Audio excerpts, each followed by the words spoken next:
सगळ्या दुःखाचं कारण मेरी मर्जी। मेरी मर्जी में दुख के सिवा कुछ नहीं और उसकी मर्जी में सुख के सिवा कुछ नहीं। आता मेरी मर्जी म्हणजे माझी इच्छा, माझी मतं।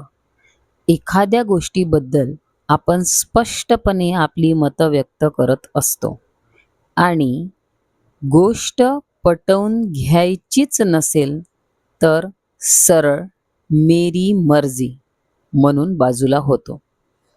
खरं तर बऱ्याचदा स्वमर्जीमुळे आपण आपलं नुकसान करून बसतो। तेव्हा मात्र आपल्याला देव आठवतो आणि उलट देवालाच असं तू का केलं माझ्यासोबत असे संबोधतो। म्हणून यावर सत्संगातील गुरूंचे ते सुंदर वाक्य आठवते की उसकी मर्जी में रहो तो आपका सुख है। आणि खरंच छोट्या छोट्या गोष्टींसाठी टेन्शन न घेता जर त्या होऊ दिल्या जशा नॅचरली होतात तर खरंच त्यामध्ये आपलं सुख दडलेलं असतं।